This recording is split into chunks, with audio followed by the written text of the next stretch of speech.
함께 은혜 받으실 하나님의 말씀은 예레미야 49장 7절로 22절의 말씀입니다.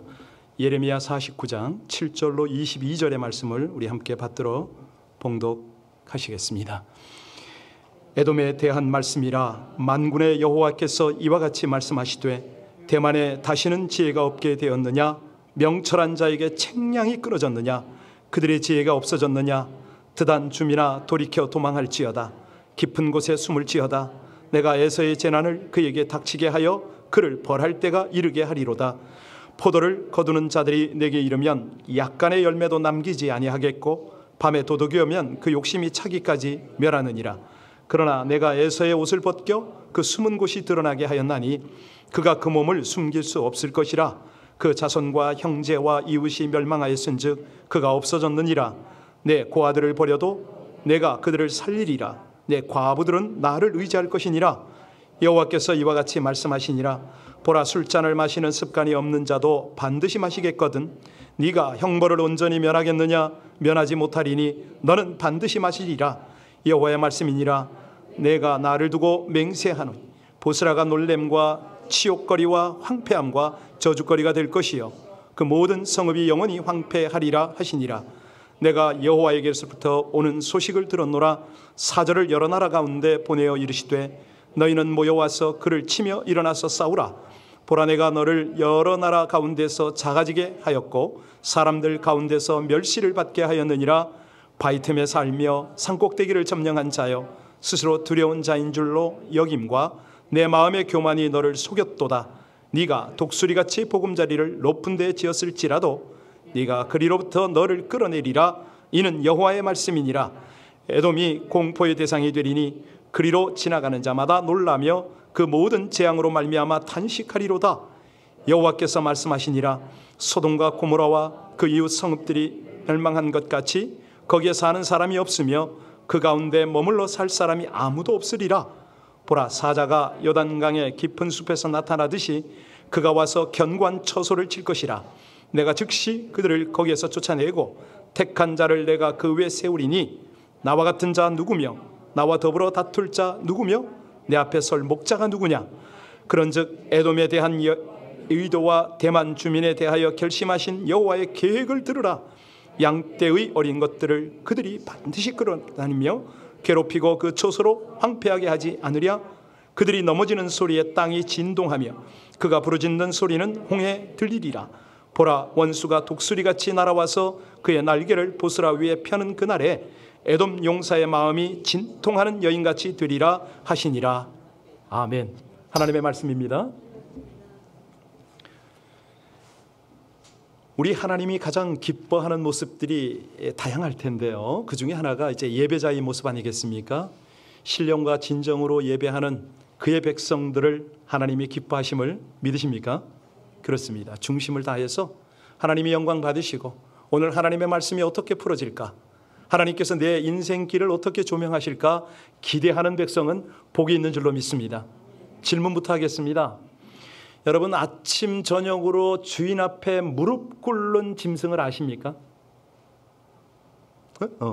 누구예요? 일부 예배 참석하신 분이 컨닝하셨습니다. 낙타입니다.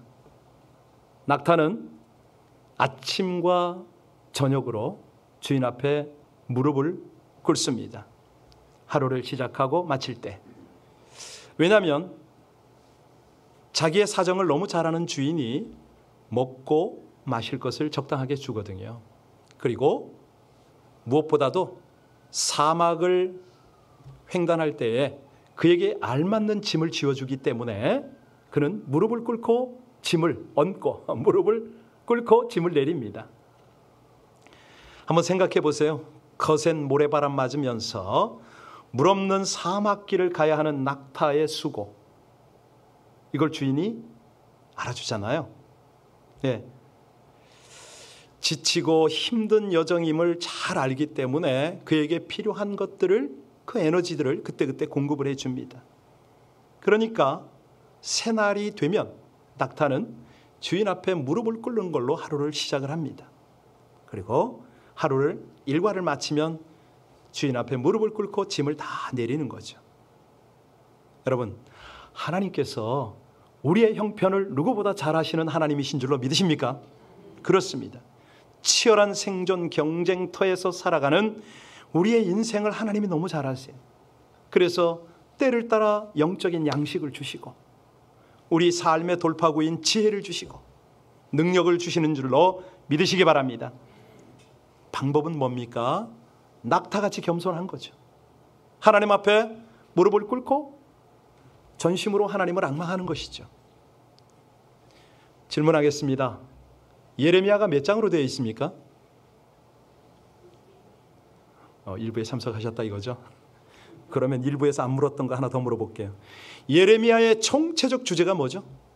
예레미야서가 52장인데 이 52장을 기록해서 오늘을 살아가는 우리에게 하나님이 어떤 메시지를 주고 싶으셨던 걸까요? 네. 이스라엘 백성들은 예루살렘 성이 결코 멸망하지 않을 거로 생각을 했습니다. 왜? 하나님께서 여호와 하나님께서 거기에 세우셨기 때문에. 그래서 그들은 마음 놓고 죄를 지었어요. 아니 모르고 죄를 지은 것도 뭐 이해가 되죠.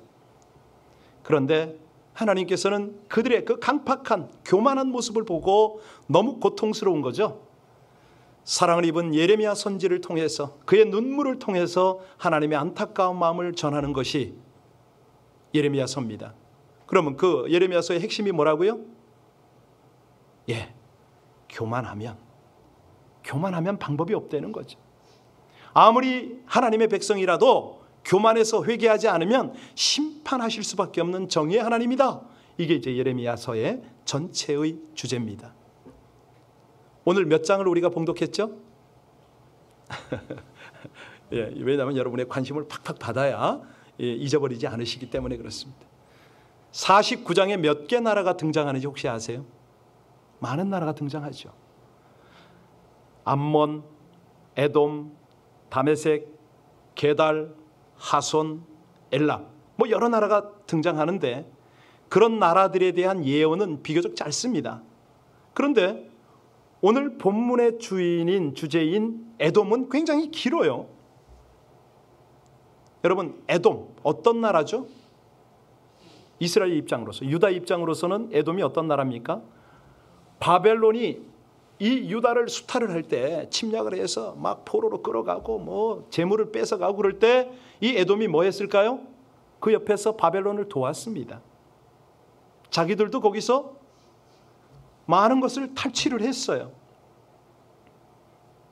자, 이 에돔 족속이 누구의 후손입니까? 에서 맞습니다. 에서. 그러니까 에돔 족속은 에서의 후손입니다. 그들이 사는 지역은 사해 남단이거든요. 그러니까 아카바만 연안인데 대부분 험준한 그런 산 고원 지역이었어요. 자, 우리가 에서 그러면 어떻게 기억을 하죠? 쌍둥이. 그렇죠. 야곱의 형제. 그들은 언제부터 다투었습니까? 어머니 뱃속에서부터. 아주 심각할 정도로 다투었습니다. 그런 다시 말하면 이 어떤 적대, 불화 이런 어떤 상징적 어떤 민족 이렇게 이해하면 되겠습니다. 그러다 보니까 이스라엘이 출애굽을 하는 그 여정 중에 그들의 행로를 방해했잖아요. 뿐만 아니라 그들이 고난을 당하면 저거 봐라, 네가 장자권을 빼앗아 가더니 잘됐지 조롱을 했어요. 이스라엘이 멸망하니까 너무 기뻐했어요. 이게 무슨 얘기냐면 구약 전체를 통해서 하나님의 택함을 입은 백성을 조롱하면, 그들을 시기하면 그것은 곧 하나님을 대적한다. 이런 이해를 하시고 이 말씀을 보시면 됩니다. 하나님께서 보실 때는 구약에서 이스라엘을 대적하는 이방 세력은 뭐냐면 하나님 나라를 대적하는 사단의 세력이다, 이렇게 보시는 거예요. 그러니까 그들이 잠깐은 승리하는 것처럼 보일지라도 결국은 역사의 주권자이신 하나님에 의해서 심판을 받는다. 이게 이제 예레미야서죠. 전체 성경 전체 내용입니다. 자, 그러면 우리는 어떻게 교훈을 받고 이 하나님의 마음에 합한 삶을 살 것인가? 중요한 것이 참 많지만은요, 여러분들에게 다시 한번 중요한 질문 한번 해보겠습니다. 여러분들은 성경을 대하면서 궁금한 거 없으세요? 이해가 안 가는 거 많겠죠? 어떻게 풀어가십니까? 정말로 여러분 마음속에 궁금한 게 있을 때에 하나님, 제가 하나님의 마음, 하나님의 뜻을 정확하게 알고 싶습니다. 그리고 그 길을 행하기를 기뻐합니다. 이런 고백이 좀 있으신가요? 우리 교회가 그 바람이 불고 있습니다. 수요일 아침과 낮에 성경 공부를 하잖아요. 너무너무 기뻤어요. 너무 감사한 거예요. 여기 신앙 경력 몇십 년 되신 분들 잘 들으시기 바랍니다. 지금부터 질문하겠습니다. 그분의 질문이에요. 우리 교회 나온 지가 2달밖에 안 된 분이에요. 그분의 질문을 그대로 전할게요. 하나님이 선택한 사람은 구원을 받는데 자유의지가 왜 필요합니까? 이해하셔요? 질문 이해하세요? 하나님이 어차피 다 구원할 건데 뭐하러 그냥 그 행위의 구원을 주장하느냐 이겁니다. 이거 이해 안 가시는 분은 꼭 저한테 오셔야 돼요. 무슨 소린가 하는 분들 계실 거예요 지금. 조금 더 들어가 볼게요. 하늘에 저 우주에 수많은 별들, 우주계가 있는데 하나님 전지하다고 그러셨죠? 맞다고. 그러면 인간을 위해서 천지를 창조하셨다고 그랬는데 저 쓸모없는 우주는 뭐하러 저렇게 많이 만들었냐고. 여러분들은 그런 질문 없나요? 아니, 질문 없어도 좋습니다. 대답 좀 해보세요. 이 2달밖에 안 된 신자가 이 질문을 여러분에게 하면 여러분은 뭐라고 대답하시겠어요?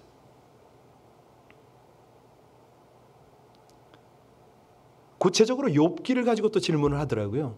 목사님, 욥기에 보면 하마가 나오는데 하나님께서 욥에게 야, 나도 무서워하는 하마다 이렇게 표현을 하시는데 도대체 하나님이 전능하시다면서 어떻게 그런 표현을 쓰십니까?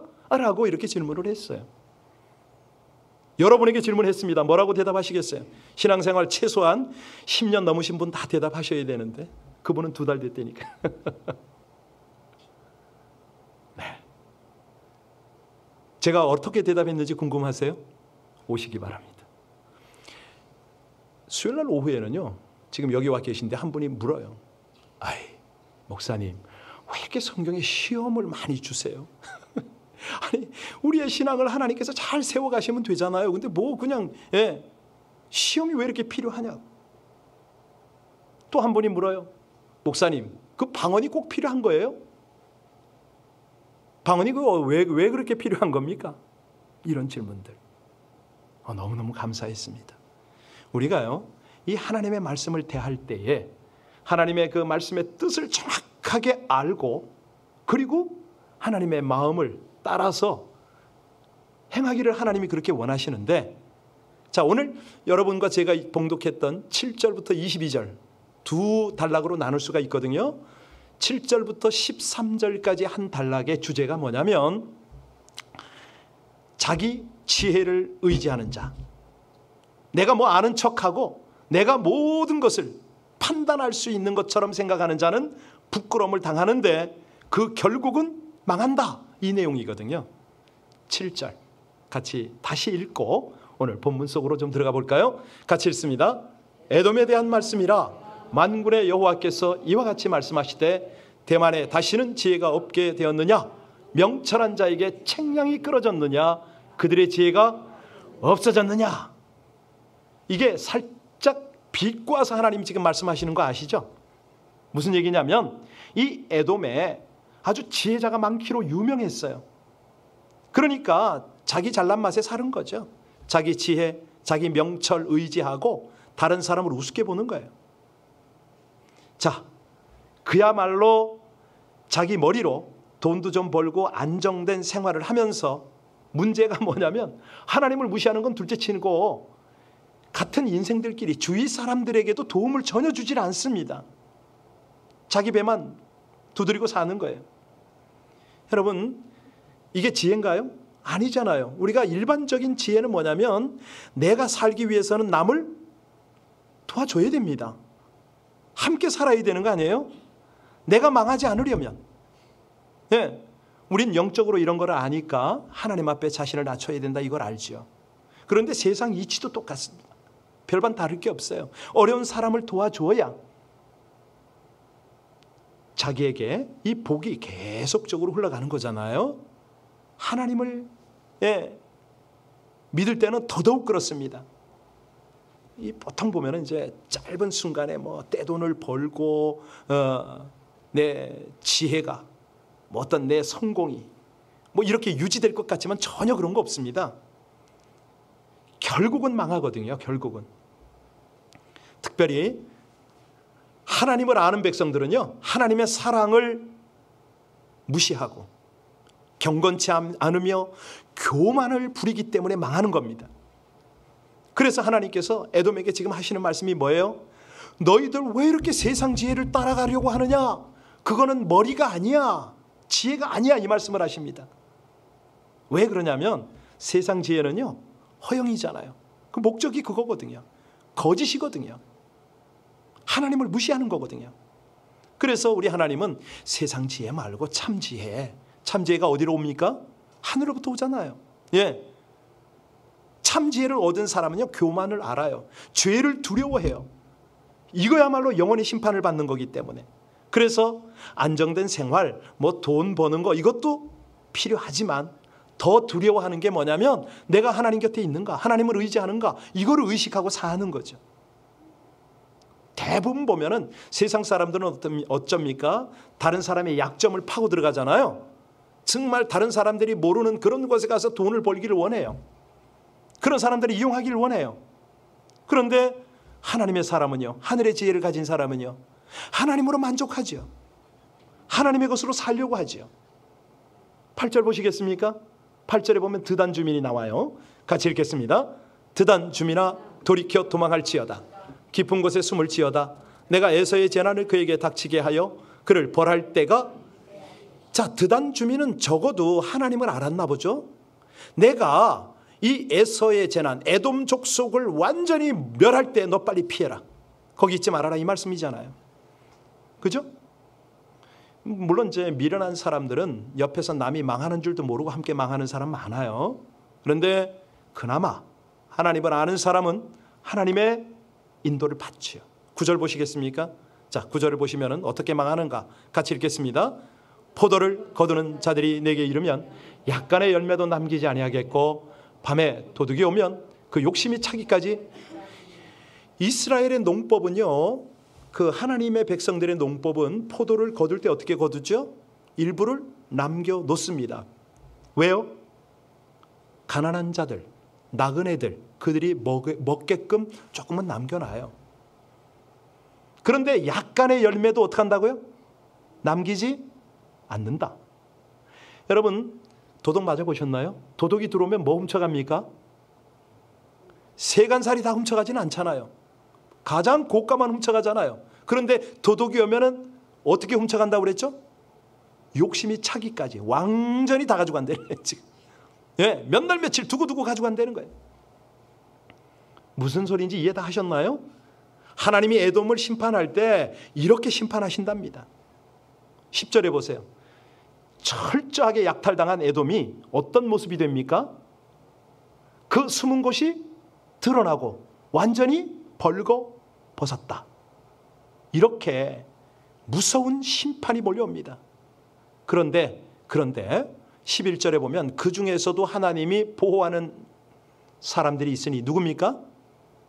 고아와 과부, 가난하고 의지할 데 없는 이들은 하나님이 따로 챙기세요. 자, 12절에 보니까 보라, 술잔을 마시는 습관이 없는 자도 반드시 어떻게 한다고요? 예, 이게 무슨 얘기냐면 심판의 잔을 말하는 겁니다. 술 못 먹는 자도 하나님의 심판의 잔은 비켜갈 수가 없다는 거예요. 마신다는 거죠. 이방 나라인 에돔이 어떻게 이 죄로 인한 심판을 피할 수가 있겠느냐? 이 말씀을 하십니다. 그런데요, 이 말씀을 하시면서 하나님이 자신에게 맹세를 하시네요. 하나님 스스로가 자기에게 맹세하는 거 보셨어요? 13절 보시겠습니다. 13절 같이 보십니다.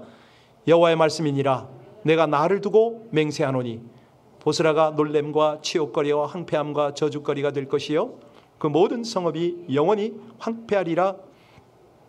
하나님이 무슨 맹세를 하셨어요? 예, 어디가 누가 황폐해져요? 보스라. 보스라가 어떤 곳이냐면 한때 에돔의 수도였습니다. 그러니까 삼면이 가파른 암석 위에, 계곡 위에 세워진 그런 수도예요.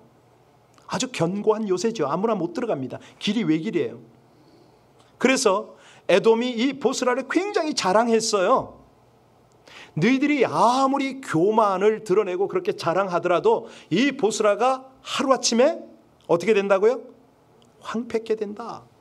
예, 정말로요. 고고학자들이 여기를 살펴봤더니 완전히 폐허로 나타났습니다.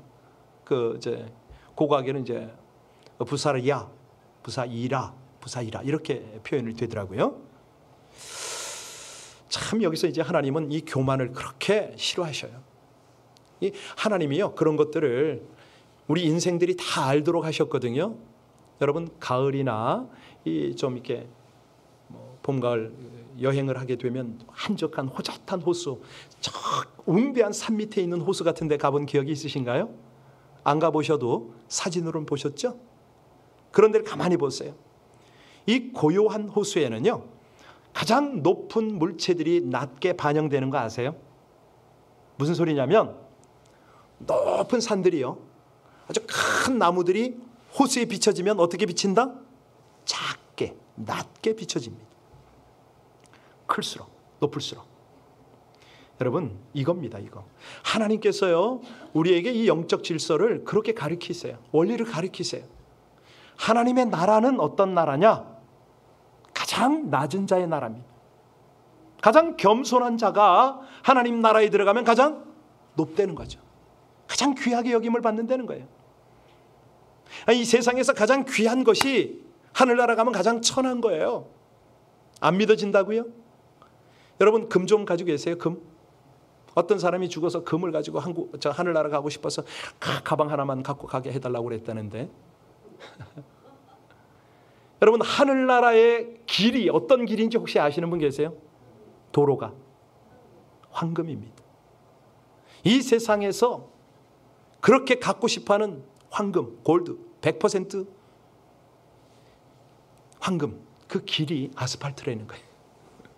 예, 중요한 거는요, 여러분이 진짜 다이아몬드 보석을 가졌을 때 인조 다이아몬드 보석이 나타났다. 쳐다봅니까? 관심 없어요, 그거. 무슨 얘기냐면 가장 귀한 걸 알면 교만을 버릴 수가 있잖아요. 탐욕을 버릴 수가 있잖아요. 다시 좀 여러분에게 질문하겠습니다. 여러분 스스로에게 가장 귀한 건 뭡니까? 천국 빼고 뭐죠? 제 자신 아니겠어요? 그죠? 몸보다 더 중요한 게 뭐죠? 정신, 마인드. 그죠? 그럼 정신보다 더 중요한 거는요? 영혼입니다. 영혼. 그러니까 우리가 신앙생활을 하면서 하나님께서 내 영혼에 어떤 일을 하실 수 있다, 이거를 깨닫고 그 길을 주목하고 그 길을 가는 것이 얼마나 지혜인지 모릅니다.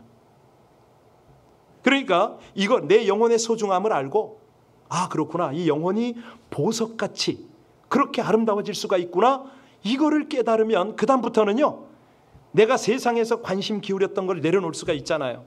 겸손해질 수가 있잖아요. 여기서 섬길 수가 있잖아요. 내가 여기서 작게 몇 가지만 섬겨도, 나누어도 하늘나라에서는 큰 자다, 높은 자다, 하나님이 그렇게 여기시니까. 그래서요, 중요한 것이 뭐냐면 세상에서 하나님 앞에서, 세상이 됐던 하나님 앞이 됐던 자기 자신을 바르게 평가하는 게 너무너무 중요합니다. 이걸 우린 정체성이라고 그러잖아요. 그죠? 예. 왜냐하면 내가 하나님 앞에, 세상 앞에 부족합니다, 연약합니다, 지혜가 없습니다 라고 하는 사람은 하나님을 인정하게 되잖아요. 그분의 도움을 구하게 되잖아요. 그러면 일어날 수가 있잖아요. 지혜를 얻을 수가 있어요. 떨어진 자는 올라갈 수가 있고요, 움츠린 자는 펼 수가 있는 거죠. 근데 이게 끝까지 안 되는 사람은 14절부터 22절까지의 말씀입니다. 왜 안 되느냐? 거기에는요, 자기 힘으로 뭘 해보려고 하니까. 자기 힘으로. 그러니까 순식간에 무너진다고 하나님 말씀하셔요. 14절 볼까요? 자, 14절 같이 읽겠습니다. 내가 여호와께로부터 오는 소식을 들었노라. 사절을 여러 나라 가운데 보내어 이르시되 너희는 모여와서 그를 치며 일어나서 싸우라. 아무리 에돔이 산꼭대기에 천연 요새를 가지고 있어도 하나님께서 한번 밀어붙이면 끝이다 이거죠. 그러니까 에돔 보고 뭐라 그러냐면, 야, 너희들 어찌 그것이 독수리 요새 같다고 말하느냐? 어쩌면 그렇게 교만하냐? 하나님께서 그 말씀을 하시거든요. 왜냐하면 그 당시만 해도 유다 백성들은요, 언제나 불안한 가운데 살고 있었어요. 막 계속 바벨론 쳐들어오지, 애굽 쳐들어오지, 뭐 이방 나라들 막 몰려오지. 그러니까 그들이 살 수 있는 방법은 뭡니까? 하나님께 부르짖는 것밖에 없었어요. 부르짖어도 응답을 안 하시면요, 또 회개하는 수밖에 없었어요. 그리고 기도하는 거죠.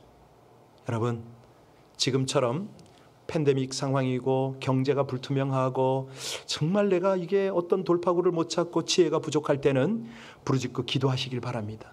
내가 공격을 당한다, 사방에 우겨쌈을 당한다, 도대체 길이 안 보인다 할 때는 어떻게 하라고요? 회개하고 기도하라는 거죠. 여기 에돔이 왜 그렇게 기도도 안 하고 하나님을 거역했느냐? 자기 바위성이 든든하기 때문에 그런 거예요. 여기 17절로 19절 한번 보실까요? 자, 17절로 19절을 보면은 하나님께서 어떻게 애굽을 멸망하게 하시고 이웃 나라들이 그 멸망을 보면서 어떻게 반응하는지를 말씀하고 계십니다. 같이 읽겠습니다. 공포의 대상이 되리니 그리로 지나가는 자마다 놀라며 재앙으로 말미암아 탄식하리로다. 여호와께서 말씀하시니라. 소돔과 고모라와 그 이웃 성읍들이 멸망한 것 같이 거기에 사는 사람이 없으며 그 가운데서 머물러 살 사람이 아무도 없으리라. 보라, 사자가 요단강의 깊은 숲에서 나타나듯이 그가 와서 견고한 처소를 칠 것이라. 내가 즉시 그를 거기에서 쫓아내고 택한 자를 내가 그 위에 세우리니 나와 같은 자 누구며 나와 더불어 다툴 자가 누구며 내 앞에 설 목자가 누구냐? 하나님이 심판하실 때는 감당이 되지 않는다는 겁니다. 아무리 뭐 사람을 동원하고 용병을 동원하고 해봐야 아무 소용없는 거지. 자기가 아무리 머리를 써봐야 하나님 앞에는 대적이 되질 않습니다.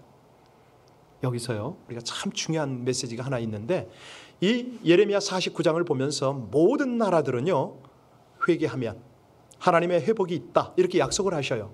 그런데 이 에돔만큼은요, 하나님의 심판 메시지에 회복의 약속이 없네요. 얼마나 처절한가. 우리 마무리하고 오늘 말씀을 마치겠습니다. 20절로 22절 같이 보겠습니다. 20절로 마지막 절까지 같이 봅니다. 그런즉 에돔에 대한 여호와의 의도와 대만 주민에 대하여 결심하신 여호와의 계획을 들으라. 양떼 어린 것들을 그들이 반드시 끌고 다니며 괴롭히고 그 처소로 황폐하게 하지 않으랴. 그들이 넘어지는 소리에 땅이 진동하며 그가 부르짖는 소리는 홍해에 들리리라. 보라, 원수가 독수리같이 날아와서 그의 날개를 보수라 위에 펴는 그날에 에돔 용사의 마음이 진통하는 여인같이 되리라 하시니라. 울부짖는 거죠. 막 그냥 몸서리 치는 거죠. 비명을 질러대는 겁니다. 공포로. 그래도 하나님이 돌아보지 않으시겠다. 사실 그대로 됐어요. 이게 BC 125년에요. 그 마카비아 요한 힐키누스에 의해서 에돔 족속이 완전히 정복이 되어지고 그들에게 유대교를 받아들여라 아주 강요를 해버렸어요. 그리고 흩어버렸어요. 아주 문화정책을 써가지고 완전히 이스라엘의 편입이 되도록. 그래서 이 에돔 족속은 흔적도 없이 다 사라져버렸습니다. 하나님이 하신 그대로 된 거죠. 자, 그러면 이제 결론을 맺어야 되겠습니다. 이렇게 각 나라들이 어쩌면 개인이나 가정도 포함됩니다. 하나님의 심판을 받을 수밖에 없는 공통점이 뭐죠? 공통점. 하나님의 심판을 받는 공통점이 뭡니까? 먼저는 우상을 섬긴 거예요. 그리고 교만한 겁니다. 자기 스스로 높아진 거죠. 하나님이 아닌 우상을 섬기고 자신의 지혜와 능력을 의지하는 교만, 이것 때문에 망하는 겁니다. 오늘날 예수 믿는 사람이 어떨까요? 다 겸손한가요? 아닙니다. 하나님이요, 말씀하실 때 어떤 교만을 말씀하시냐면 유대인을 들어서 말씀하세요. 유대인들은 표적 보기를 그렇게 좋아했죠. 기적을 보여라, 내가 믿을게 그랬잖아요. 바리새인 서기관들 다들이요. 그리고 헬라인은요, 아주 머리 돌아간답시고 철학적으로 쩍쩍하면서 신학적인 대답을 좀 해봐라. 내가 그러면 내가 믿을게. 이렇게 돼 있어요. 그런데 하나님이 어찌 인간이 원하는 그런 기적이나 철학에 묶여 있는 하나님입니까? 아니거든요. 오늘날 미국이 미국인 것은요, 청교도 신앙위에 세워졌잖아요. 맥켄리 대통령 같은 경우에는 이제 그 취임식을 할 때, 선서식을 할 때요, 모든 대통령이 이제 성경에 손을 올립니다. 그런데 이제 맥켄리 대통령 같은 경우에는 이제 그런 고백을 해요. 자기가 선서식을 할 때 속으로 중얼거렸대요. 하나님이 저에게 지혜를 주시고 지식을 주셔야 이 국민들 앞에서 제가 설 수가 있을 거 아닙니까? 이 임무가 너무 막중합니다. 아니, 최고위직 대통령에 오르지만 책임이 아주 절감이 되는 거죠. 두려운 거죠. 무엇보다 하나님의 도우심을 구하고 뭐 이러고 이제 있었습니다. 취임식이 딱 끝나고요, 이제 사석이 되었는데, 그가 이 맥켄리 대통령이 뉴 잉글랜드에서 소년 시절을 보냈어요. 그때 그를 가르쳤던 은사가 있어요. 나중에 목사님이 되셨는데 그분 이름이 모리슨입니다. 이 모리슨 목사가 취임식이 끝난 행사장에서 만났죠. 우리가 한마디 합니다. 예. 대통령한테 너라고 그랬어요. 너에게 부과된 커다란 책임을 가지고 있지만 미국인들의 사랑과 신뢰가 언제나 함께함을 기억하라. 그때 이 맥켄리 대통령이 뭐라고 그랬냐면, 저는 선생님과 많은 중보자들의 도움, 그들의 격려를 받기를 원합니다 라고 이렇게 대답을 한 거죠.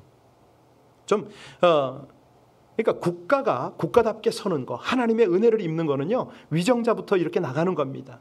여러분, 오늘 설교 제목이 뭐죠?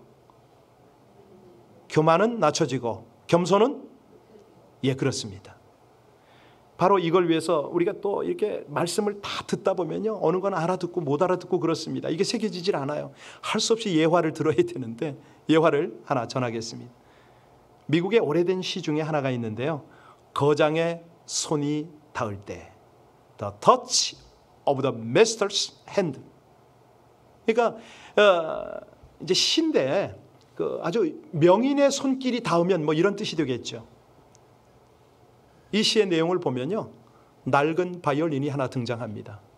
바이올린을 딱 앞에 놓고 경매를 붙였어요. 자, 이 바이올린 사십시오. 1불부터 올라갔는데 3불까지 올라가고서는 이게 도대체 움직이질 않네요. 그때입니다. 한 노인이 어슬렁 앞으로 나오더니 자기 주머니에서 손수건을 가지고 바이올린은 그 먼지 묻은 것을 깨끗하게 닦아요. 그리고 현을 조이더니 활을 잡고 연주를 했어요. 너무너무 아름다운 소리가 나는 거예요. 사람들이 깜짝 놀랐죠. 한 곡이 끝나고 나니까 아주 그냥 청중들이 너무 황홀해하고 있는 그 사이에 노인이 아주 깊은 감회의 음성으로 한마디 합니다. 바이올린을 보고 뭐라고 그러냐면, 잘 있었니?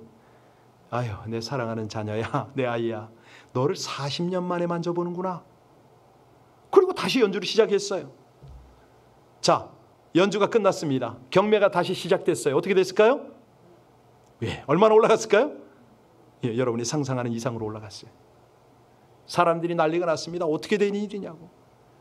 아니, 이게 누가 왜 이 바이올린 값을 올렸냐고. 그랬더니 누군가가 외친 거예요. 거장의 손이 닿았기 때문 아니요. 이제 이 시의 내용이 그런 거였습니다. 여러분, 이게 딱 우리 이야기입니다. 왜냐하면요, 이 잘나가는 이민사회, 똑똑한 사람만 모인 이 교민사회에서는요, 우리들을 사람들이 정말 값싸게 볼 수가 있어요. 더군다나 건강관리를 안 해서 엉망이 된 몸을 보고, 정말 지쳐서 낭망하고 있는 영혼을 보고, 우리를 경매에 올린다고 그러면 3불이나 나오겠습니까? 그런데요, 하나님께서는 하늘의 거장으로 여러분에게 다가오시는 분이심을 믿으시기 바랍니다. 여러분이 겸손하기만 한다면, 가난하기만 한다면 그 마음 가운데 오셔서 우리의 영혼을 조율하시는 분이심을 믿으시기 바랍니다. 누더기 인생이죠. 죄와 허물로 죽을 수밖에 없는 인생에게 그 거장이 오셔서 가치를 부여하십니다. 그런데 이분의 오시는 모습이요, 어린아이로 오시잖아요. 온갖 수모를 다, 험난한 과정을 다 거치고 십자가를 지시잖아요. 다시 말하면 가장 겸손한 모습으로 오셨잖아요. 네. 왜? 우리의 교만을 낮추셔야 되니까. 그래서 우리 인생들을 다 씻기고 세우셨어요. 그랬더니 하나님께서 그 예수를 어떻게 만드십니까? 가장 높이시잖아요. 여러분, 십자가의 뜻, 십자가의 손길에 겸손히 자신을 맡기는 것이 신앙인 줄로 믿습니다. 하늘 보자 버리고 천하고 낮은 곳에 오셔서 정말 나를 만나러 오셔서 오늘도 말씀하시고 예배를 통하여 다시 한번 우리 영혼을 소생시키시는 그 하나님이 여러분을 위해서 오신 분이신 줄로 믿으시기 바랍니다. 네, 그분을 제대로 믿으면요, 사망, 권세, 죄의 권세 물리치신 그 영원하신 승리자 예수 그리스도를 제대로 믿으면요, 교만해질 수가 없습니다. 예, 아니 내 지혜로 살아갈 수가 없습니다. 하나님의 지혜, 하나님의 능력을 의지할 수밖에 없잖아요. 왜? 그분이야말로 연약한 인생을 강건하게 하시고 어리석은 인생을 지혜롭게 하는 능력인 줄로 믿습니다. 방법이 뭐죠? 하나님 앞에, 그분의 말씀 앞에, 그분의 십자가 앞에 낙타처럼 아침마다 무릎을, 저녁이면 무릎을, 그겁니다. 그거. 그렇게만 할 수만 있다면 죄의 세력을 이기게 하시는 줄로 믿으시기 바랍니다. 육의 본성을 거듭나게 하시는 것을 믿으시기 바랍니다. 마귀의 세력을 이기고 율법과 사망의 법을 이기게 될 줄로 믿습니다. 하나님의 말씀과 십자가 앞에 겸손하면요, 하나님이 의롭게 하세요. 하나님의 자녀로 살게 하세요. 남들을 아무리 도와도 지치지 않게 하세요. 그도 잘 되고 여러분도 잘 되고 모두가 잘 되게 하시는 그 하나님이신 줄로 믿으시기 바랍니다. 잘 되는 것도 못 되는 것도 심판도 하나님의 주권 속에 있잖아요. 그런데 오늘 본문을 보니까 하나님의 주권 속에 심판받는 자들의 모습을 우리는 보았습니다. 우리가 그 길을 가지 말라는 거죠. 이 말씀을 통해서 오늘도 우리를 교훈하시고 인도하시는 하나님의 뜻이 뭐라고요? 아침 저녁으로 하나님의 말씀 앞에, 십자가 앞에 낙타처럼 무릎을 꿇기만 해라. 겸손하기만 해라. 마음이 가난하기만 해라. 거기에 내 지혜를 담고 그 지혜를 따라 살기만 하면 능력을 더하마. 이것이 하나님의 말씀입니다.